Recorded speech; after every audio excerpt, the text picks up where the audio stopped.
I feel the spirit moving in me. I feel the spirit moving in me.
Hello. Are we ready, Reverend?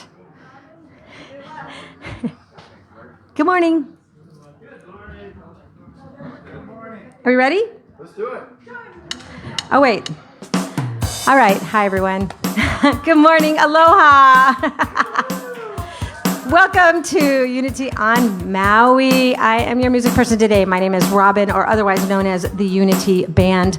Please stand and join me in our opening gathering song. All right, here we go. Yeah.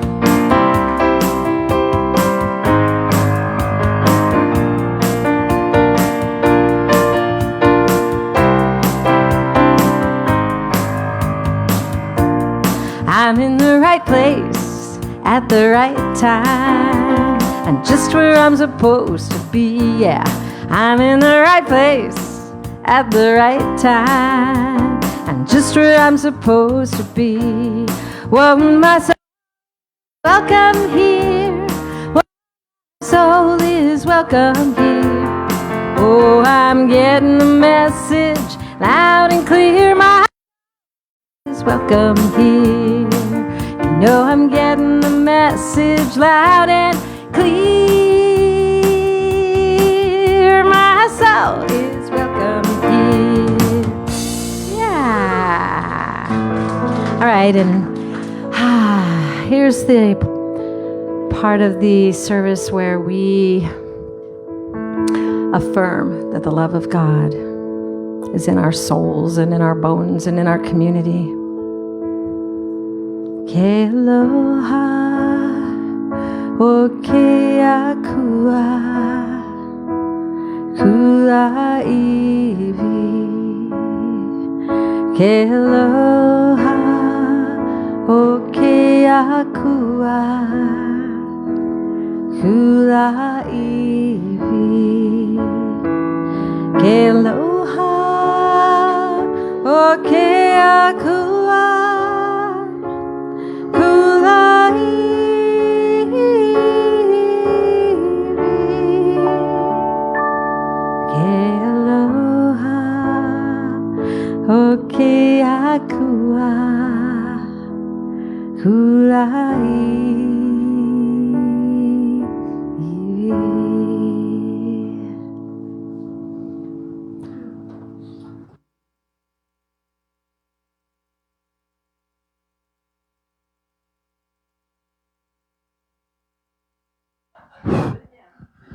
Good morning.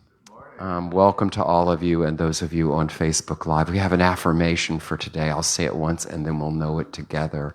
I release the need for certainty and open to the wisdom that lives in my questions. Let's do this together.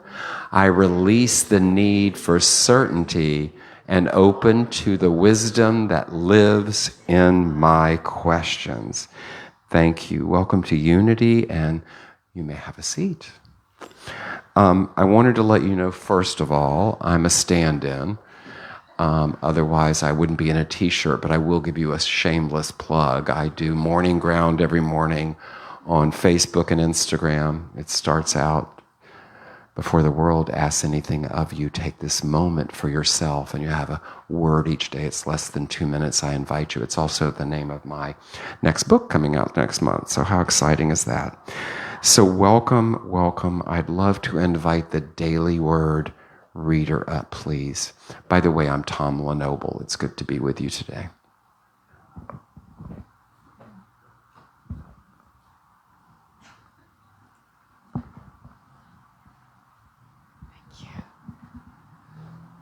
Good morning. The word for today is friendly. I greet others with a friendly, open heart. The Bible contains many stories that encourage hospitality towards strangers. For instance, Jesus welcomed everyone to his ministry, from the hungry and the sick to strangers and social outcasts. He loved unconditionally. That same loving energy is within me. When I greet others with a friendly smile, I not only am sharing one of the great lessons of Jesus, I am expanding my world and giving myself the chance to learn and grow. If I feel hesitant meeting new people, I remember how it felt to be welcomed by friendly people when I was new to a school, job, church, or town. I was grateful for those people who extended themselves in friendship to me. These memories inspire me to be friendly now. And the Bible quote is from Matthew 25, verse 35. For I was hungry, and you gave me food. I was thirsty, and you gave me something to drink. I was a stranger, and you welcomed me.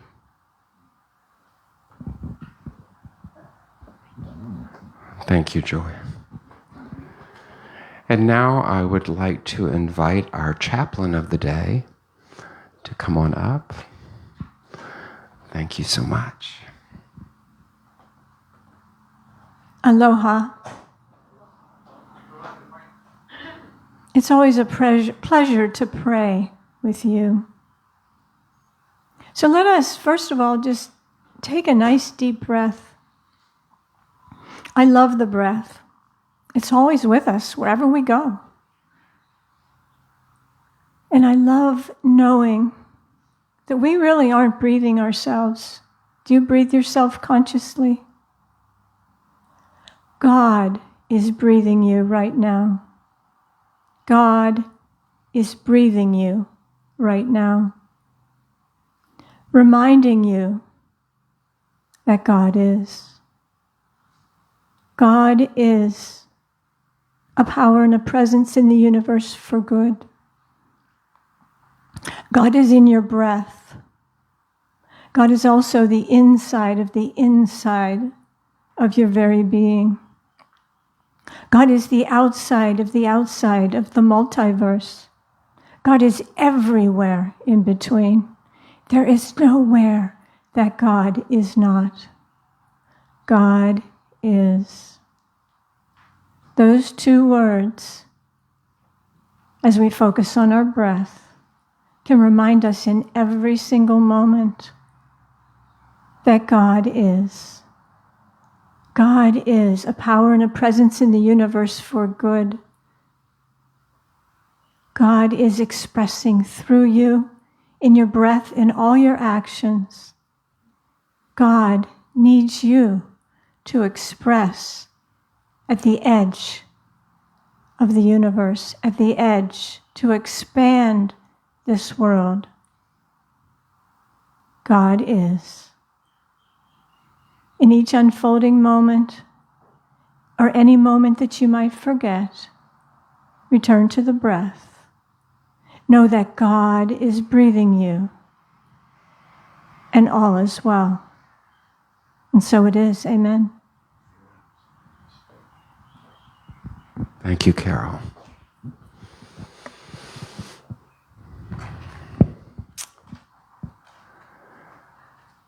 Next up, Robin is going to sing for us again. So let's give her a real warm welcome, Robin.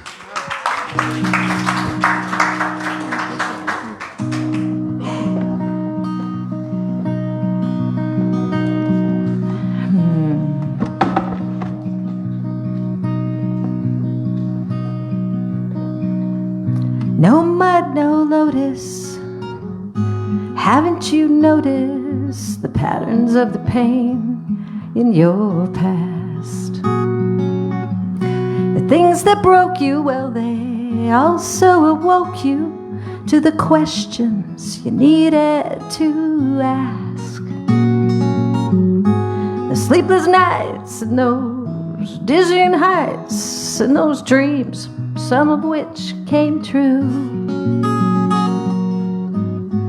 Tough breaks, heartaches, and those perfect mistakes created this version of you. And everything you go through grows you, and everything you go through grows you, exposes who you you are.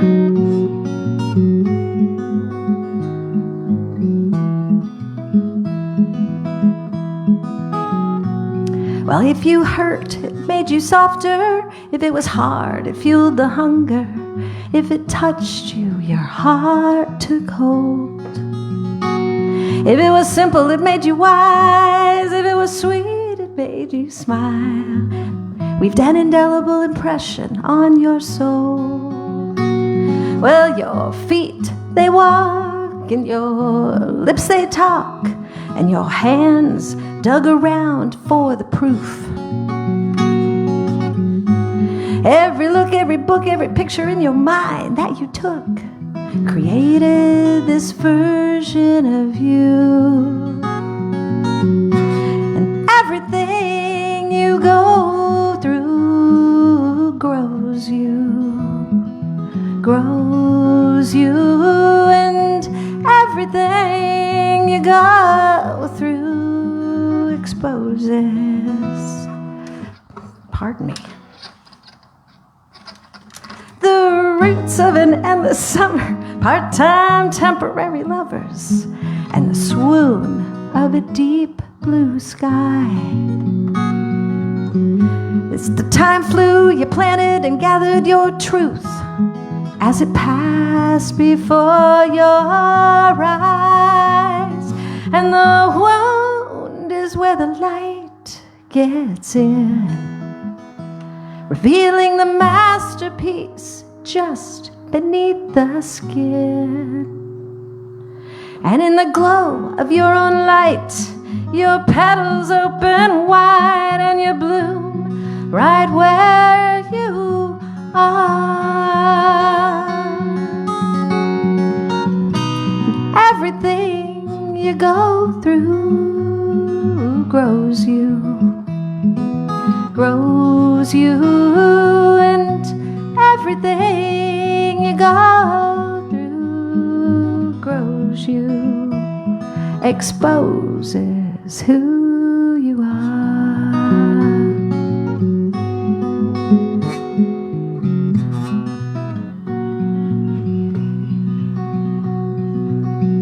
No mud, no lotus, haven't you noticed the patterns of the pain in your past? Things that broke you, well, they also awoke you to the questions you needed to ask.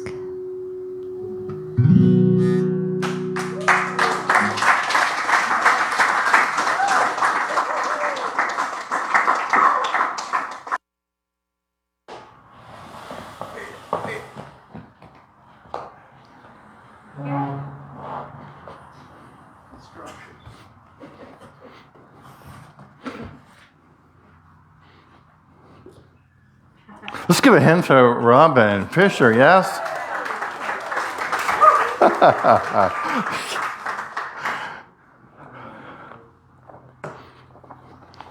There must be light, yes? Ah, there we go.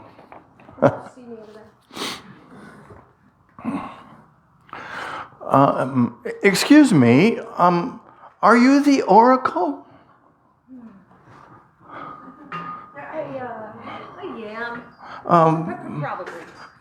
Probably?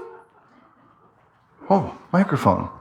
Yes, here we go. We're making this up as we go. Probably. Ah, there we go. Oh, there we go. I am. Probably. Probably. I've been waiting 3 weeks for this appointment, and I have a whole list. Of course you do. Question 1. Should I run for president? I'm seeing a path. Great. Which one? Oh, let me look. There appear to be 2 of them. Yes. That's literally what I just said. Which one do I take? What does your heart say? My heart?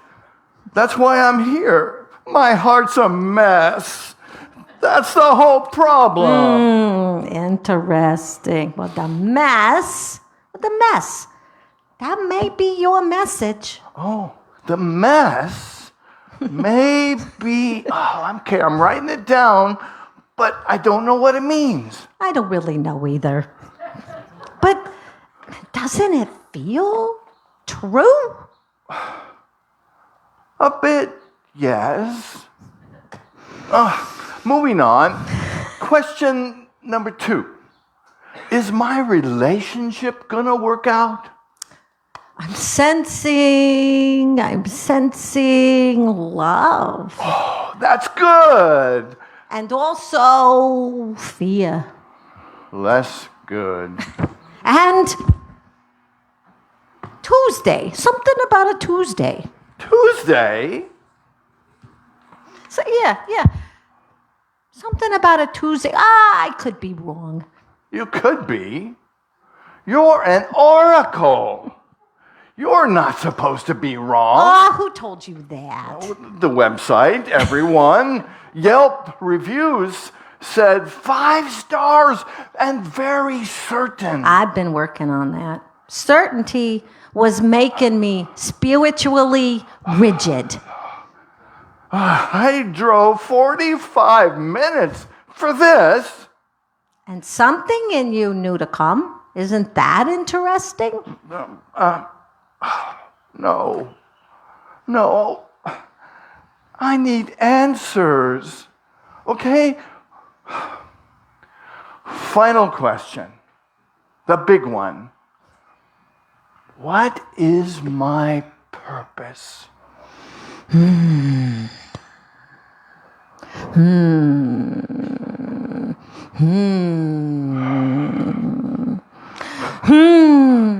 Yes. I'm getting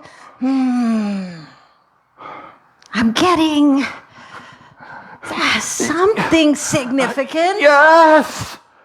It's right at the edge of clarity. Yes. I think you already know. That is the most infuriating thing I've ever heard. Most people say that. They realize it's true.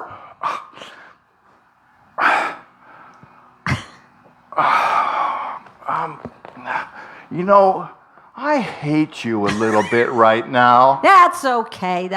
Sit with it. The mess?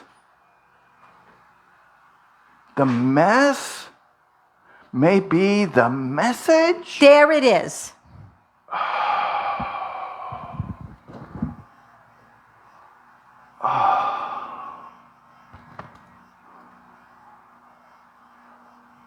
Now I see.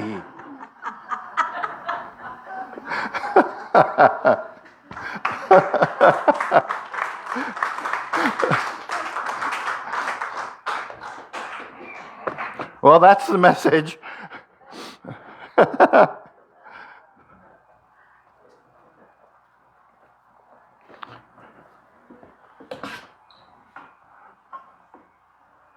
Thank you.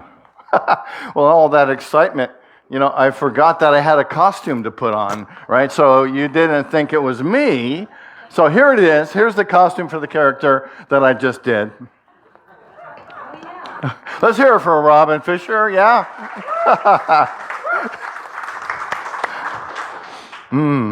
Wow. So, I have a question for you, believe it or not.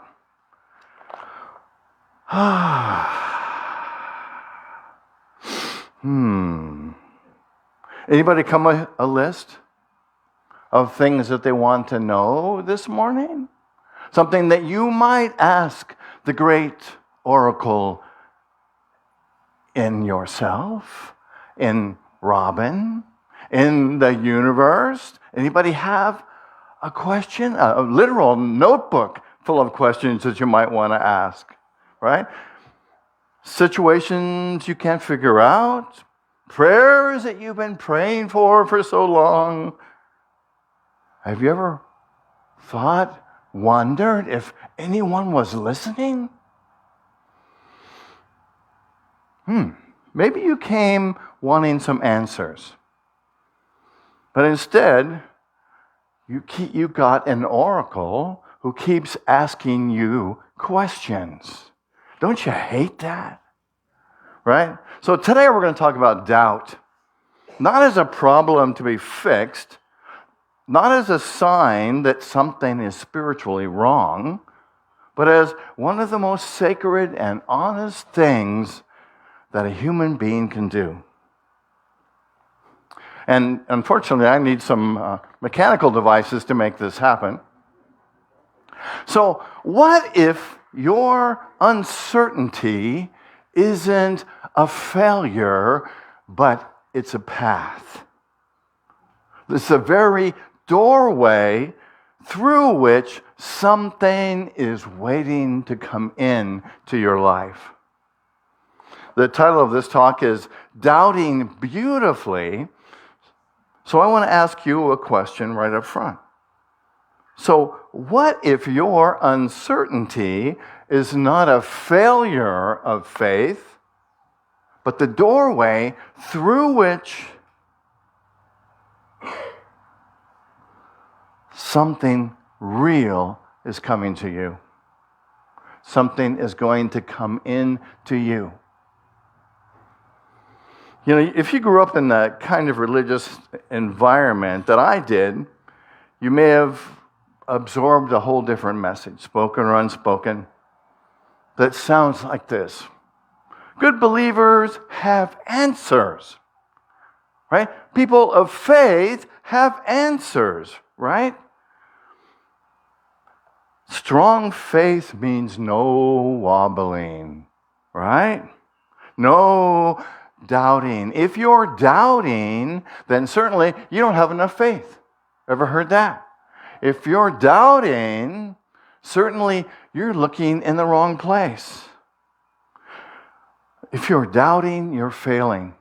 So we learn early to perform certainty, to say the right things, to be the right person, to nod along and keep the hard questions to ourselves, because we don't want anybody to think that our faith isn't strong enough. Well, this is certainly not faith. This is fear in faith's clothing. Real faith has to be large enough to hold the questions.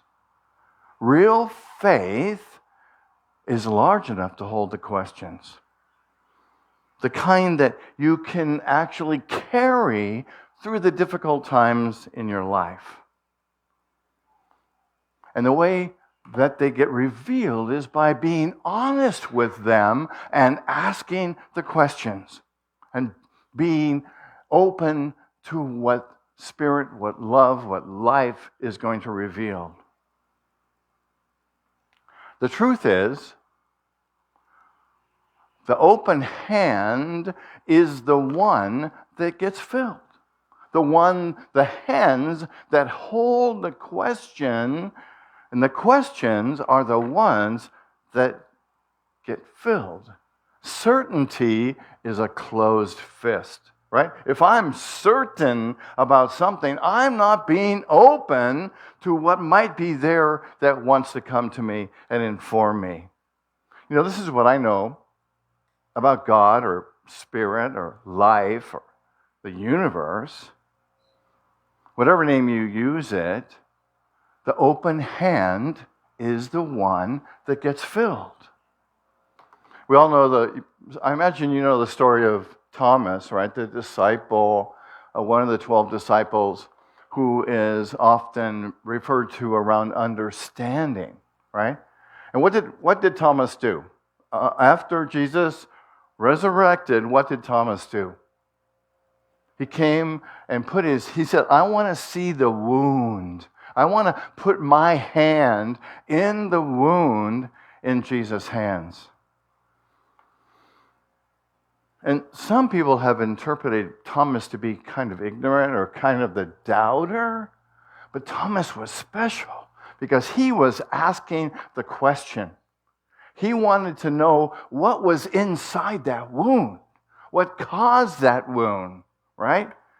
And he doesn't run from his doubt. He puts it out there and says, okay, he names it. And Jesus didn't insult him. He said, here, take a look at my hands. He doesn't say, you of little faith. He shows up specifically for Thomas and says, come, put your hand in my wound. See it, touch it, feel it. Notice that the wounds are still there in the resurrected Jesus, right? We might think he's resurrected, he's healed, but the wounds are still there. And the same thing is true for us. Our wounds can still be there, right? But it's putting our hand and in our own wounds that we find the solution. We find the resurrection. Thomas meets the risen Christ because he asked a question. Doubt didn't keep him from the encounter.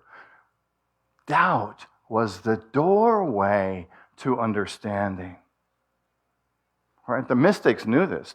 Thomas wasn't alone in this. The great traditions have always known the enemy is not the enemy of the sacred. It's the native atmosphere where the sacred is. Meister Eckhart said, the moment we think we know exactly what God is, we have created an idol. Wow, how many people have tried to define what God is? And God is really undefinable, right? We can only take shots at it. We can only guess at it. God is always more. The Buddhist teacher Suzuki, one of the teachers who brought Zen Buddhism to the West, said something that really is profound to me and has stayed with me for years. He said, in the beginner's mind, there are many possibilities. In the expert's mind, there are few. The one who thinks that they have the answer has a closed door. The one who is still wondering, that person is alive. Rumi, the great Sufi poet, spent his entire creative life reaching toward a beloved that could not be contained in any concept, any theology, any certainty. And he said that reaching for that is where we discover that knowingness, that power, that wisdom. It's that question. It's in the poem. It's in the prayer. In unity, we think of Thomas as representing understanding, one of the 12 powers of the soul. How many people know about 12 powers? 12 powers are a real basic teaching in unity, and they believe that we each have all of these 12 powers. So Thomas represents the understanding, that part of us that wants to understand what the truth is, wants to understand, who am I? Why am I here? What am I doing here? What is my purpose? So I want to tell you a story, and it's kind of personal, and it's a little tender around the edges, but it's personal to me because it was life transforming for me. 20 years ago or so, I was in my first church as a minister. I was young, I guess if you consider 50 young, and still trying to figure out who I was and, what am I doing as a minister? What's my role? How do I be a minister? How do I be a leader of an organization? How do I deal with being a minister. And one of my board members had a very clear idea of that. He wanted me to be like my predecessor, right? He was always saying, oh, Reverend so-and-so was like this, and Reverend so-and-so did things this way, and you would be successful if you did things that way. And he would push me, and I would resist, and he would push me, and I would try, and he would push me, and I would resist. He had a template for what a successful minister was in that position, and I didn't fit it. I tried, but I couldn't be somebody that I wasn't. And the more certain I became and tried to find out who I was, the more he was certain that I wasn't the person he wanted to be. So I stopped trying and tried to figure out who I was, which, as you can imagine, didn't go over too well. He pushed, I pushed back, he got frustrated, and eventually,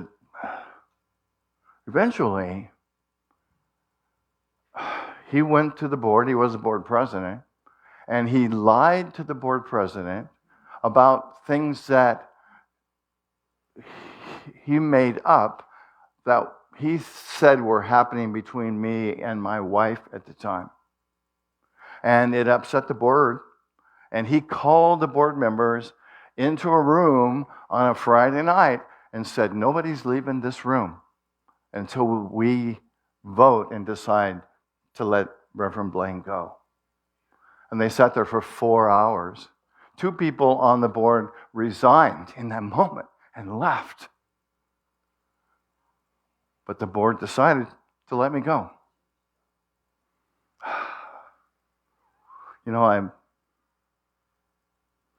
I'm still working on this. I'd like to say that I love this guy and I admire what he did, but that's not quite true. Maybe I'll get to that point at some time. Wow. And I'm not really grateful for that man, but I am in some way, right? Because I lost that job, and a church 10 miles away knew who I was and called me and said, we want you as our minister. So I went to that church, and I took 50 people from the previous church.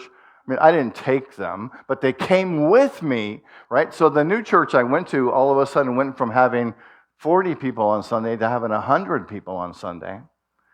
And I'm grateful for that. And I was at that church for 5 years, and they loved me, and it was such an amazing, beautiful place for me to land, right? And then I was there for 5 years, and as you may know, Sandy Foreman from here called me and said, Unity on Maui is looking for a minister. Are you interested? And I'm like, really? Maui? I knew this church was open, but it just certainly wasn't in my mind to move halfway across the world and come here and be the minister here. But so I got here, and I'm taking all of this, and my journey here has still been about who am I? What do I want to teach? How do I want to be? What do I want to talk about on Sunday morning? And all of that is still developing, and what I've discovered is a different path than the traditional unity path. As you know, I'm more into science and neuroscience and deeper spirituality, bringing all the different traditions in to what I talk about on Sunday, like I am in this talk. There's many traditions I'm mentioning in this talk because this is what's alive for me, right? And this is what I discovered, right? I want to do more than just take the unity principles and discover them. I want to look for truth in all traditions, right? And that lights me up. That gives me fire. That gives me passion. So in all of this, in the doubting, in the question, I found my passion. I found what I love, how I love being real, being truthful, telling you, when something hurts, telling you when I'm going through something, being raw with you, not putting up airs and being something that I'm not. I had to stop looking at what that man wanted and what the church wanted, and I had to start looking at what does Blaine want? What does Spirit want to be in and through me? And I didn't know the answer right away. I'm still exploring it. But to me, it's an open question. Right? I'm always looking and saying, okay, Spirit, what is it? What is pushing my buttons right now that I can bring to you on Sunday morning? The doubt of who I was the doorway. The not knowing was the answer. The not knowing was the teacher. That long, uncomfortable season of questions didn't deter from my calling, right? That was how I found the calling. I didn't lose faith in the season. I needed to lose the certainty, the need to be certain. And something much larger showed up and is still showing up for me. So, I like to tie a little science in. So what does neuroscience say about uncertainty? Because this isn't just about religion or culture. Neuroscience says that it takes uncertainty and that uncomfortableness with uncertainty to affect our brains in a positive way. Neuroscience tells us that the brain is essentially a prediction machine, right? Its primary job, day or night, is to anticipate what comes next and to keep us safe. Any uncertainty can seem to throw a wrench in the works. Have you ever noticed? Right? Because when we don't know what's coming, the brain registers it as what?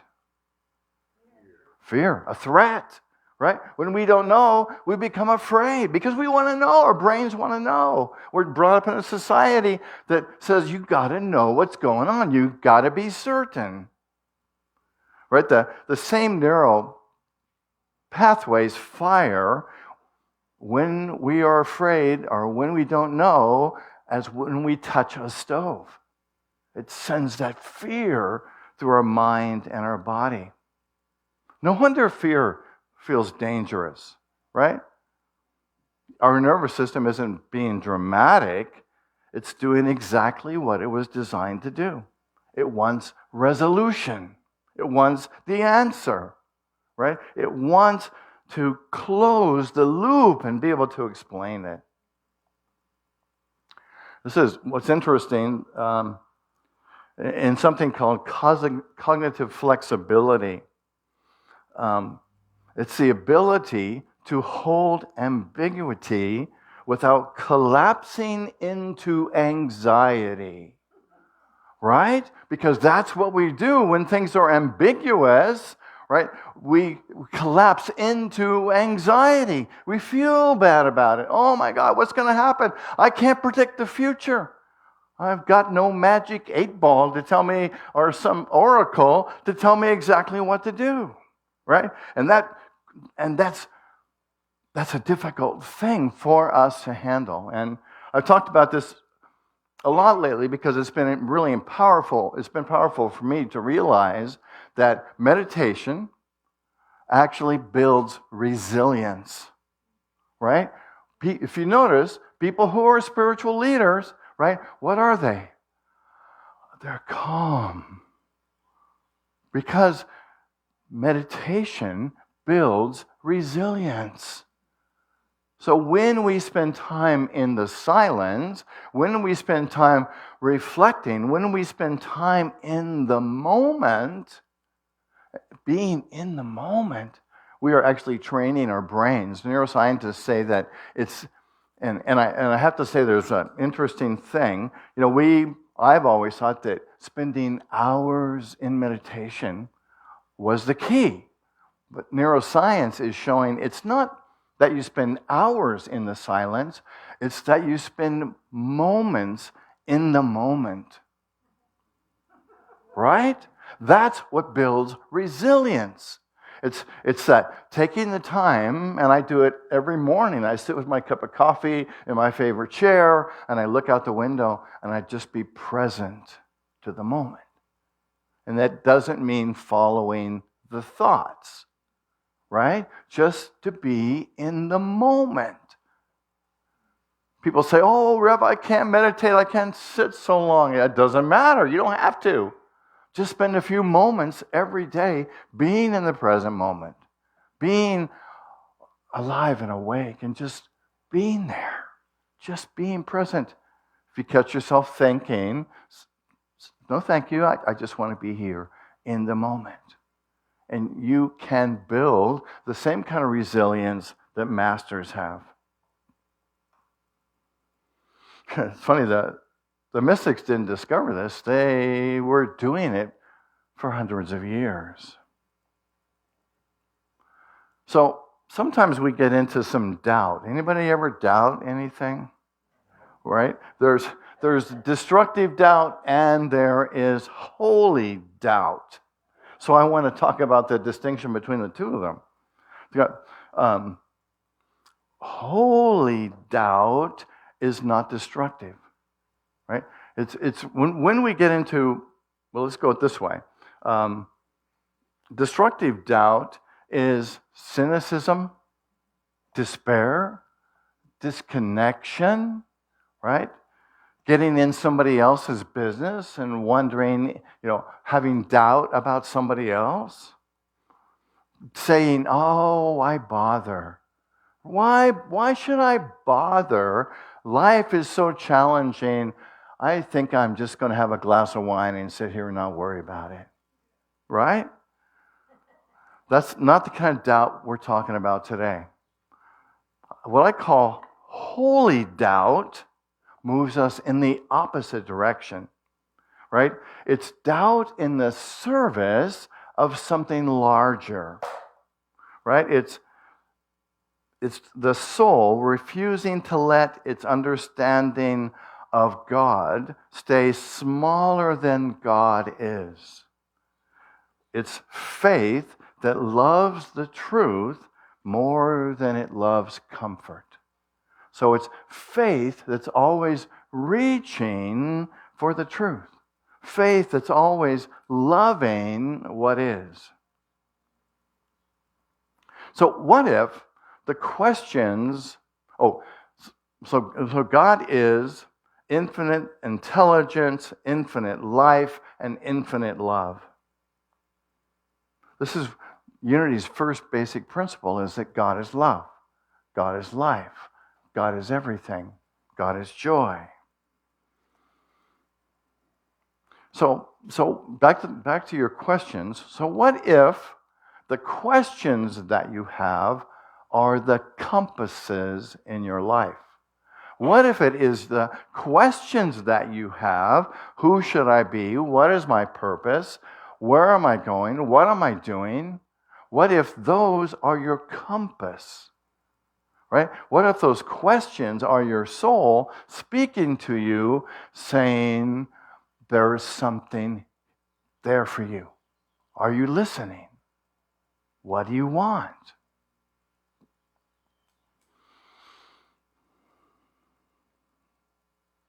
What if the questions you have are the compass? So how do we live beautifully and with uncertainty? Well, I have three things I'm going to share with you today. The first one is the sacred pause. We'll talk about that. The second one is to reframe the question. The third one is to say it out loud. The fourth one is to have a contemplative practice. And so let's talk about what is the sacred pause. So when you are in doubt this week, and I imagine it'll happen because I know when you think about something, it shows up for you. So you're probably going to have some moment of doubt this week about your life, about your relationship, about where you're going in your spiritual self. So I invite you to not to try and resolve it right away. Just to pause with the question. Oh, interesting. I'm wondering, what is my next step? Or what is it that is calling me forward? What is it that is my spiritual adventure? And just be with it, right? The brain's going to want to close the loop and figure it all out. I'm inviting you just to be in the question. Just to be in the question. Okay, so this is what I'm wondering about, Spirit.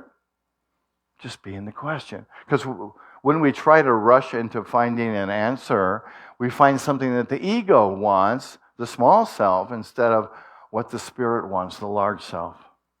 So just sit with the question for 24 hours.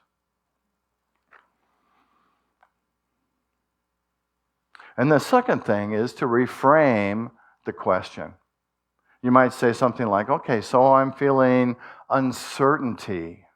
Or I'm feeling uncertain about something, so I'm just going to wonder, what is it that wants to be revealed to me?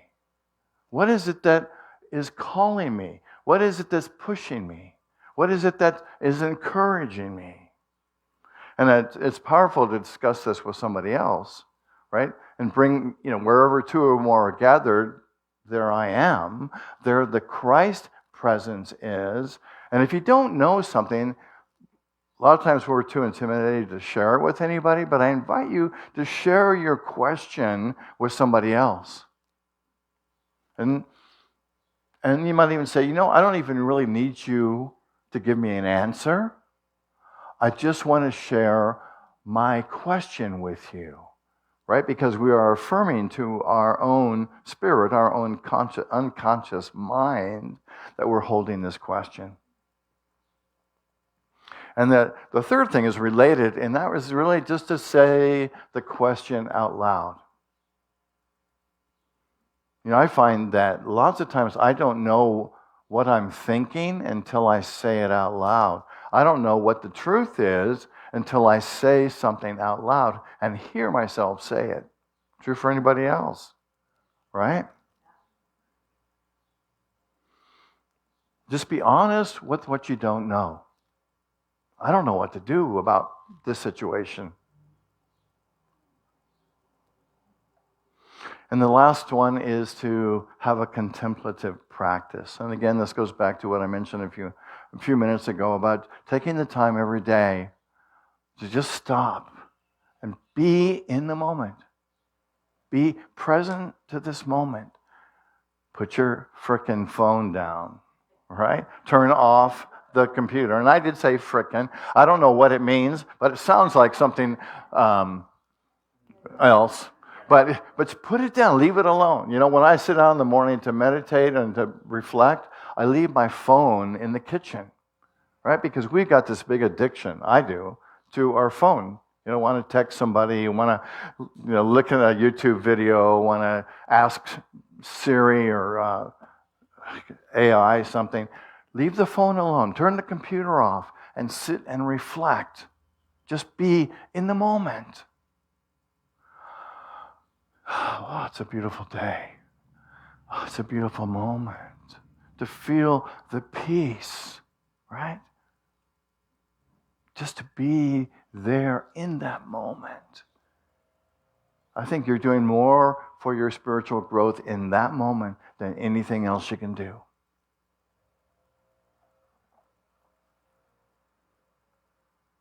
Five minutes. So let's go back to the oracle. The oracle looked at our very frustrated seeker and said, I think you already know. And the seeker said, you might remember correctly, That was the most infuriating thing anyone had ever said to them. But here's what I believe is true. There's something in you, your soul, your spirit, your heart, that deeper part of who you are that is already oriented towards the fruit, towards the truth. This part of you that's already leaning towards wholeness, already in love with who you are, already the love that you are. You don't have to have all the answers. You just have to be willing to stay in the question. Not to run, not to perform, to let the uncertainty do its slow, sacred, beautiful work. Thomas put his hand into the wound of Jesus. He didn't find proof, but what he found was presence. And that presence is more than enough. Maybe that's all that we're really looking for. Not certainty, but presence, but connection with ourselves, connection with the essence and the spirit and the truth of who we are. It's not the closed answer, but it's the open encounter. Not the map, but the living company of the one who says, "Here, come, see." You're not lost because you're still asking. You are exactly where the journey is real, right here, right now. I release the need for certainty and open to the wisdom that lives in my questions. Say that with me. I release the need for certainty and open to the wisdom that lives in my questions. And so it is.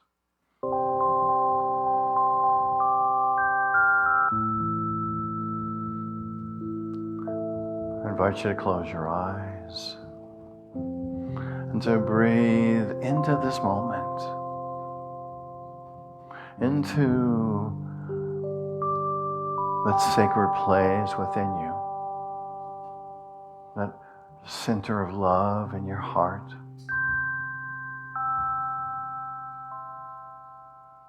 Breathing in,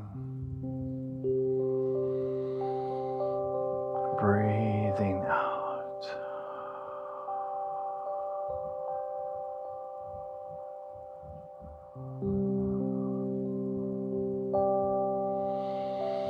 Knowing that you are safe right now. You are loved. You are loved.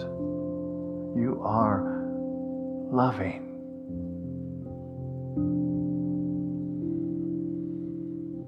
To imagine that the energy of love is moving through every cell, every space, every tissue. You are love.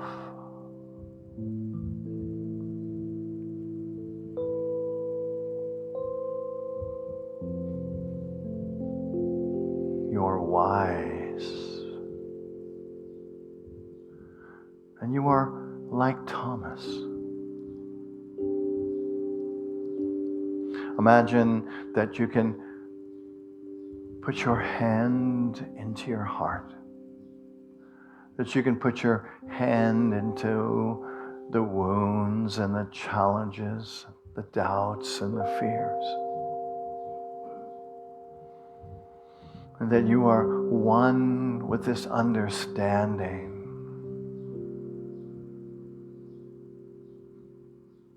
You are at peace.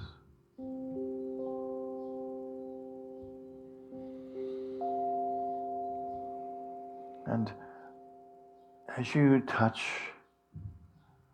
the sensitive part of yourself, the wound, the love, the Christ, the Spirit.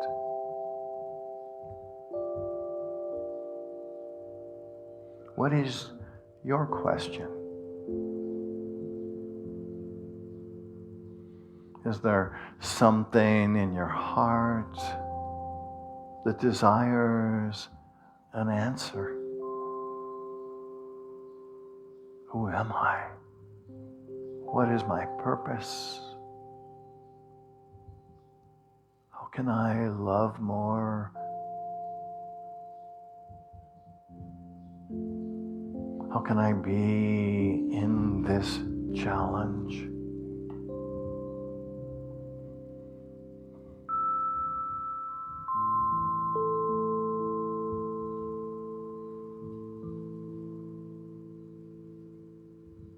I invite you, if you're willing and able, to open the palm of one hand and to place your fingers into the center of that palm,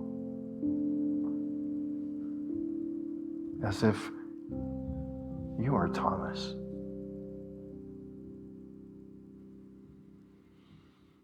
Touching the Christ within you, the light, the love, the wisdom, the truth, the power, the presence.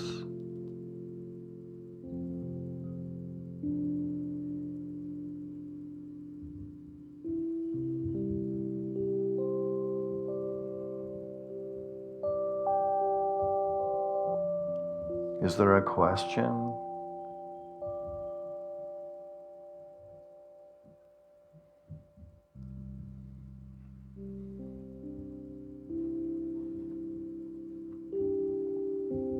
Feel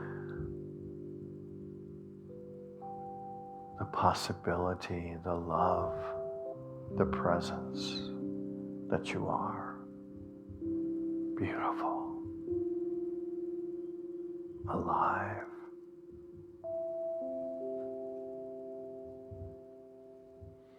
And let's just rest for a moment.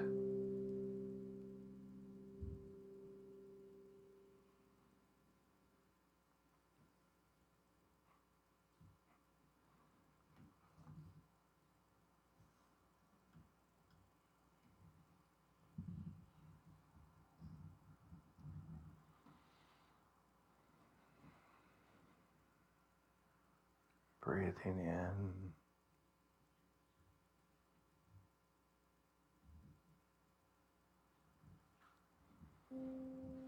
Breathing out. Gently allowing your awareness to return to this moment. And to know that if there's a question, if there's a doubt, that you too can come back to this presence anytime.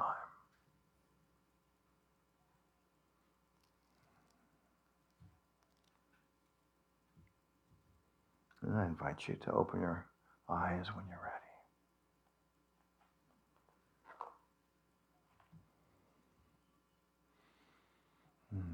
And I know that you will see clearly right now. So why don't you stand and take a deep breath, and we're going to say the prayer of protection together, and then we'll join in a circle and sing the peace song. So for ourselves, for this ministry, for our country, for the world, let's pray together the prayer for protection, which begins, the light of God surrounds us. The love of God enfolds us. The power of God protects us. And the presence of God watches over us.